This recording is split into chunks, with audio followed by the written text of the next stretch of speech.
नमस्कार मित्रांनो. कधी कधी बंद दरवाजांमागे जे लपलेलं असतं ते फक्त वस्तू नसतात. ते असतं एक शाप, एक इतिहास आणि एक भय. रेळकरांचा वाडा. समुद्राच्या काठावर उभा असलेला, काळाच्या गर्दीत हरवलेला, पण त्याच्या मध्यभागी एक कुलूपबंद खोली, जी गावकऱ्यांच्या मनात आजही धडधड निर्माण करते. जेव्हा परदेशातून परतलेला अभिजित त्या खोलीचं कुलूप तोडतो, तेव्हा उघडतं एक गूढ, रक्ताच्या ठशांनी भरलेली भिंत, त्रिशूळधारी मूर्तीच्या पायाशी मानवी कवट्या आणि एक काळसर धूर, जो माणसाच्या आत्म्याला गिळायला निघालाय. ही कथा आहे एका धाडसी नातवाची, ज्याने अंधश्रद्धेला आव्हान दिलं आणि अंधाराला जाग केलं. कुलूपबंद देवघर ही एक भयकथा, जी तुमच्या मनात खोलवर घर करून बसेल. तयार आहात का त्या दरवाजा मागचं सत्य पाहायला? चला कथेला सुरुवात करूया. कोकणातलं ते गाव समुद्राच्या काठावर पसरलेलं होतं.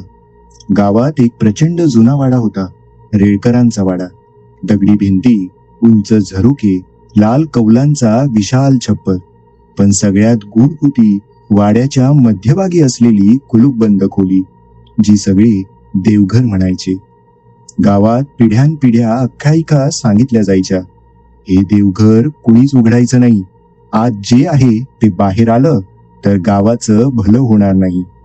वाड्यातली मंडळी देवळात पूजा करायची, पण या बंद देवघरात कुणीच जायचं नाही. तिथं प्रचंड जुनं तांबूक कुलूप होतं. ते कित्येक वर्ष तसंच गंजलेलं लटकत होतं. परदेशातून त्यांचा नातू परतलेला. रेळकरांच्या घरात नवी पिढी आली होती. अभिजित रेळकर, परदेशात शिकून आलेला, आधुनिक विचारांचा. त्याला गावकऱ्यांच्या या गोष्टी अंधश्रद्धा वाटायच्या. एकदा रात्रीच्या जेवणावर तो आजीला म्हणाला, आजी, इतकी मोठी खोली बंद करून ठेवलीये, आत काय आहे ते पाहूया ना. इतकं घाबरण्यासारखं काय आहे त्यात?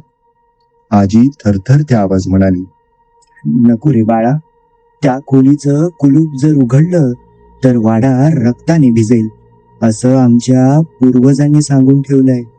पण अभिजित हसून म्हणाला, आजी, आजच्या काळात भूत कुठं असतात? उद्या मीच ते कुलूप उघडून दाखवतो. त्या रात्री अभिजित झोपला असता अचानक त्याला आवाज आला, कुलूप तोडू नको, कुलूप तोडू नको. त्याने दचकन डोळे उघडले.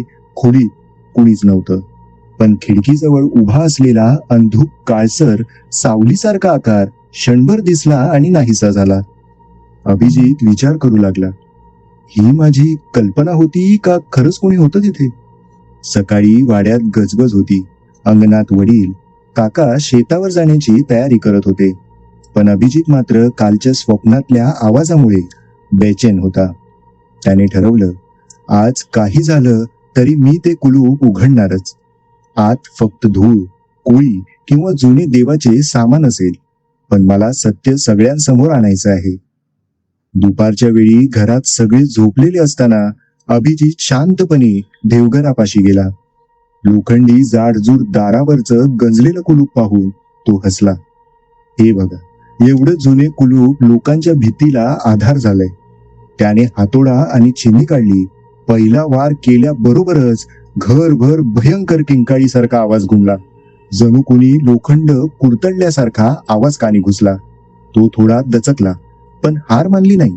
दुसरा वार, तिसरा वार आणि कुलूप ताडकन तुटून खाली पडलं. दार हळूच खडखडत उघडलं.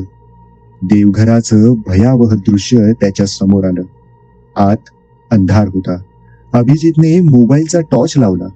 धुळकट वातावरणात प्रकाशाचा झोत सरळ आत गेला. त्याला समोर दिसलं, एका उंच चबुतऱ्यावर काळसर दगडाची मूर्ती होती. मूर्तीचा चेहरा झाकलेला, पण हातात त्रिशूळ आणि पायाशी मानवी कवट्या कोरलेल्या.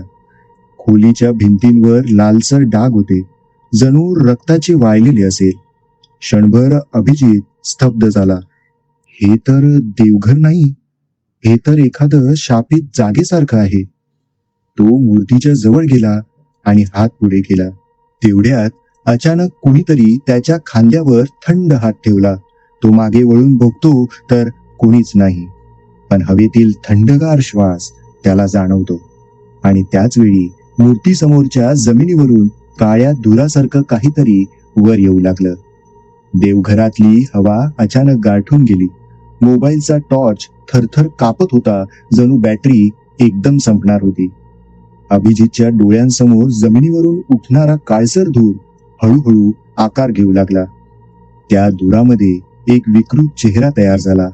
लांबट डोळे, तुटक्या दातांचा उघडा जबडा आणि डोळ्यात लालसर जळजळ. तो चेहरा अभिजितकडे टक लावून बघत होता आणि अचानक खोलीतून घोगरा आवाज घुमला. का उघडलंस हे दार?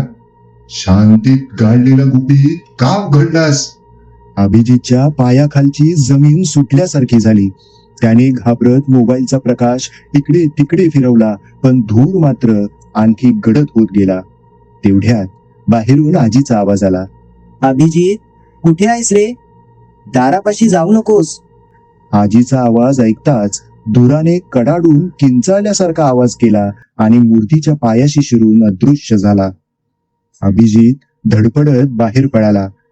दार बंद केलं, पण कुलूप तुटलेलं असल्याने आता ते कायमच उघडं होतं. त्या रात्री त्या वाड्यात शांतता नव्हती. कधी भिंतींवर आपटल्यासारखा आवाज, कधी छपरावरून धावल्यासारखा गडगडाट.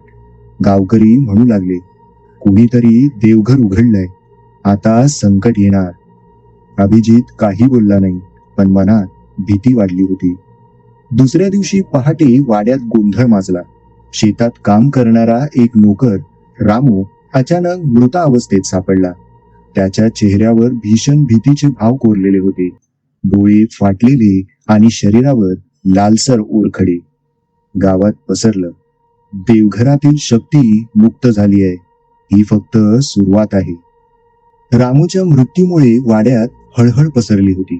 कोणीही मोठ्याने बोलत नव्हतं. सर्वांच्या डोळ्यात एकच प्रश्न, हे सगळं देवघराशी जोडलेलं आहे का? अभिजित मात्र मनातलं अपराधीपण लपवून शांत दिसायचा प्रयत्न करत होता. पण त्या रात्री त्याला झोप लागलीच नाही. वाड्याच्या अटारीत फिरताना त्याला एका कोपऱ्यात ठेवलेली धुळीने माखलेली पेटी दिसली. कुतूहलाने त्याने कुलूप उघडून पाहिलं. आत एक फाटकी डायरी आणि काही जुनी पत्र होती. डायरीवर लिहिलं होतं, गोविंद रेळकर, इसवी सन 1897. अभिजितने पान उलटली. त्यात लिहिलं होतं, आज वाड्यातील देवघर बंद करून टाकलं. आत ठेवलेलं आहे ते देव नाहीत, तर राक्षसाची मूर्ती. गावच्या लोकांनी केलेल्या एका जुन्या पापामुळे ती मूर्ती आमच्या वंशाला शाप बनून मिळाली. तिच्या डोळ्यात डोकावलं की माणसाचा जीव घेतल्यासारखा जातो. म्हणून आम्ही तिला लोखंडी दारामागे बंद केलंय आणि शपथ घेतली की हे दार कधीच उघडायचं नाही. हे वाचून अभिजितच्या हातून डायरी खालीच पडली. म्हणजे खरंच आजीचं म्हणणं खरं होतं. त्या रात्री त्याला झोपेत एक स्वप्न पडलं. तो देवघरासमोर उभा होता. दार आपोआप उघडलं आणि आतून शेकडो हात बाहेर येऊन त्याला खेचू लागले. तू आमचं कैदखानं फोडलंस, आता तू आमचा शिकार आहेस. अभिजित किंचाळला आणि जागा झाला. खोलीत शांतता होती, पण खिडकीवर ठिपक्यांसारखी लालसर बोटांची खून उमटलेली दिसली. सकाळी त्याने आजीला डायरी दाखवली. आजीच्या डोळ्यात अश्रू आले. ती म्हणाली, हो रे बाळा, हे सगळं खरंय. आमच्या पूर्वजांनी एकदा रात्रीच्या यज्ञात काळ्या शक्तीची पूजा केली होती. त्यानंतरच ती मूर्ती वाड्यात आणली गेली. त्या शक्तीला रक्ताची भूक आहे, म्हणून देवघर बंद ठेवलं होतं. पण आता? आजीचं वाक्य अर्धवट राहिलं, कारण वाड्याच्या बाहेरून एकदम जोरात किंचाळीचा आवाज आला. वाड्याबाहेरून आलेली ती किंकाळी ऐकून सगळे अंगणात धावले. गावकऱ्यांनी कंदील घेऊन पाहिलं तर शेताच्या कडेला गुराखी गजानन बेशुद्ध अवस्थेत पडलेला होता. त्याचा शर्ट फाटलेला, शरीरभर नखांचे व्रण आणि हातात घट्ट पकडलेला लाल धागा, जणू कुणी जबरदस्तीने त्याच्या मनगटावर बांधला होता. गावकऱ्यात कुजबूज सुरू झाली. हे सगळं देवघर उघडल्यानंतरच सुरू झालंय.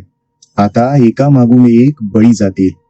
पण कुणी उघडपणे अभिजितला दोष देईना, कारण सर्वांनाच माहित होतं त्याने धाडस केलं म्हणून आता संकट आ वासून उभा आहे.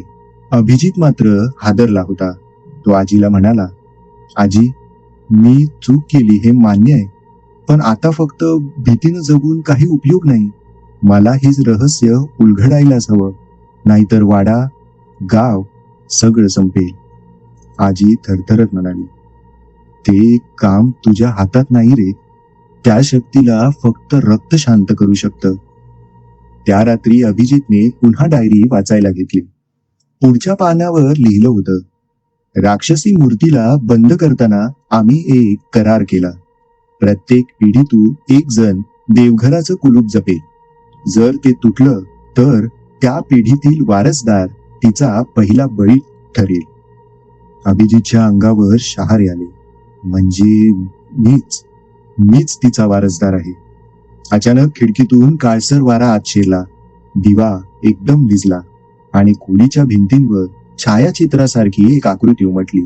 त्रिशूळधारी काळ्या मूर्तीची सावली. ती सावली हळूच हलली आणि आवाज घुमला, अभिजित, तुझं रक्तच माझी भूक शमेल. अभिजित थिजून गेला. अभिजितच्या खोलीत सावली हळूहळू स्पष्ट होत चालली होती. तो थरथरत मागे सरकला, पण सावली मात्र दार बंद करून उभी राहिली. पळून जाऊ नकोस, तुझं रक्त माझ्या शापाची तहान भागवेल. त्याच क्षणी टेबलावर ठेवलेली डायरी आपोआप उलटली. एक पान जोरात वाऱ्यात उघडलं. त्यावर शाहीने लिहिलेला एक जुना मंत्र अभिजितच्या नजरेत आला. त्रिशूळधारी काळ्या शक्तीला बांधून ठेवण्यासाठी पवित्र अग्नी आणि रक्ताची शपथ आवश्यक आहे. वारसदाराने स्वतःच्या प्राणांवर खेळून तिचं दार पुन्हा बंद करावं. अभिजितला समजलं, म्हणजे माझ्याशिवाय कुणीच हे थांबवू शकत नाही. सावलीचा हात लांब झाला आणि त्याच्या गळ्यापर्यंत पोहोचला. थंडगार नख गळ्याला स्पर्श करताच अभिजितला श्वास घ्यायला त्रास होऊ लागला. त्याने कसाबसा हातातल्या ताईतासारखी दोरी, जी आजीने दिली होती, पकडून सावलीकडे फेकली. त्या दोरीने सावलीला स्पर्श केला आणि चटके दिल्यासारखा कडकडाट झाला. सावली क्षणभर मागे हटली. त्या गोंधळात आजी धावत खोलीत आली. तिच्या हातात उरलेली तांब्याची जुनी अंजनीची मूठ होती. ती अभिजितला देताना म्हणाली, हेच शेवटचं शस्त्र आहे. तुझ्या पंजोबांनी देवघर बंद करताना हे वापरलं होतं. तिच्या टोकावर रक्ताचा थेंब पडला की ती शक्ती थांबते. अभिजित आश्चर्यचकित झाला. आजी, म्हणजे माझं रक्तच द्यावं लागेल? आजीने नुसतं डोकं हलवलं. सावली पुन्हा आकार घेत म्हणाली, हो, रक्ताशिवाय माझी भूक भागणार नाही, पण तुझ्या रक्तानं मी कायमची मुक्त होईल. अभिजितच्या डोळ्यांसमोर दोनच पर्याय होते. एक, स्वतःला बलिदान देऊन गाव वाचवणं, किंवा दोन, की गावासकट सगळं अंधारात ढकलणं. त्या रात्री वाड्यात प्रचंड वादळ आलं होतं.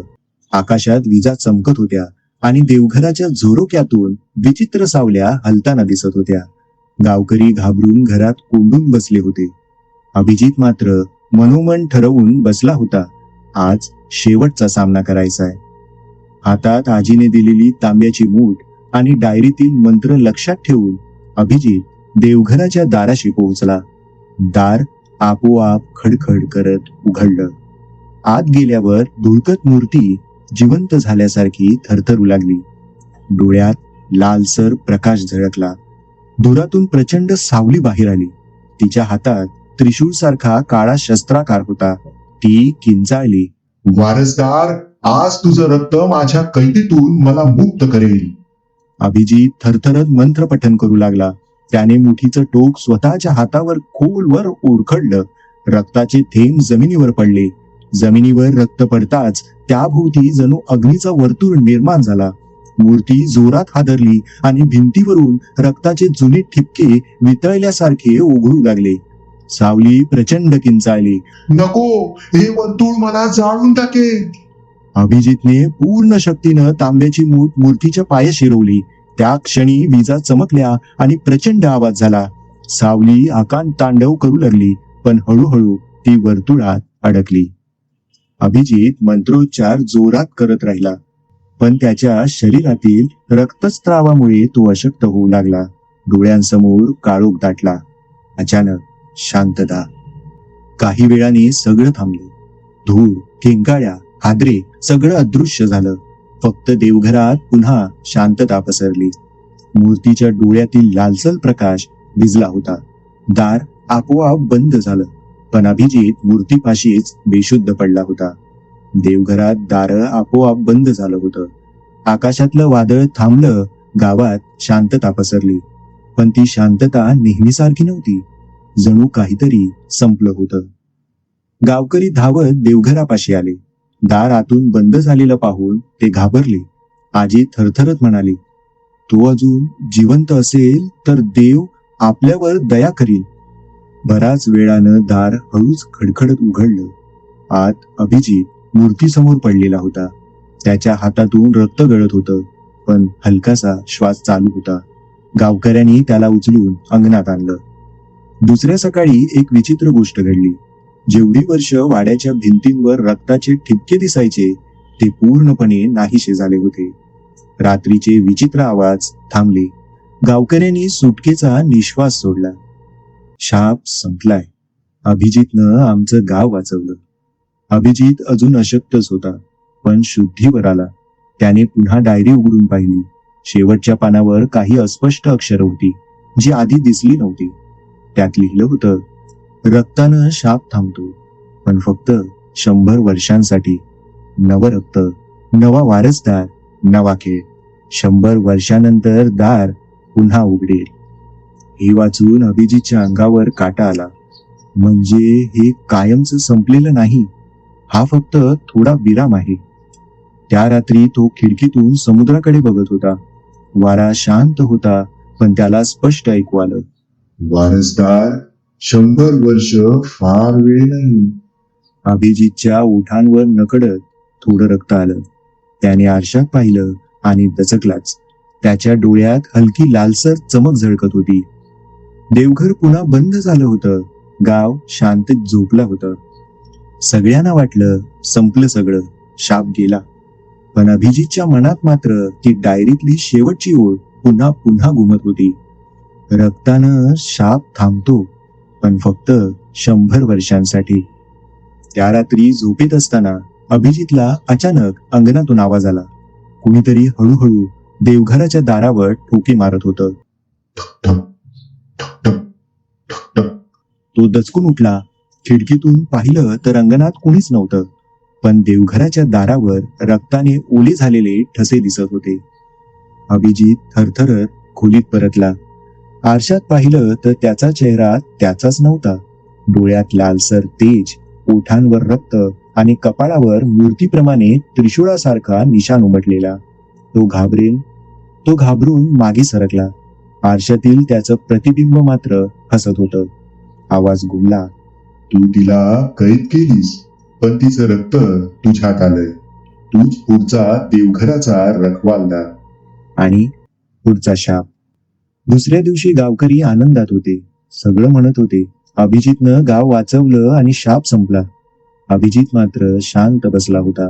त्याच्या नजरेत आता माणसासारखी कोवळीक नव्हती, तर एक थंडगार भीषण चमक होती. रात्री गाव झोपलं. देवघर बंद होतं, पण खिडकीच्या झरोक्यातून एक हलका लालसर प्रकाश बाहेर येत होता. आणि त्या अंधारात अभिजितला आवाज घुमत होता, 100 वर्ष नाही, हा खेळ आजपासूनच सुरू होणार आहे. कथा इथेच संपते, पण एक थरारक प्रश्न कायम उरतो. शाप खरंच बंद झाला होता का? की अभिजित नवा शाप बनून वाड्यात कायमचा कैद झाला?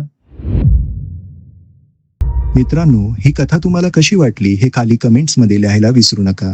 कथा आवडल्यास कथेला लाईक आणि शेअर करा. तसेच आपल्या चॅनलला सबस्क्राईब करायला विसरू नका. धन्यवाद.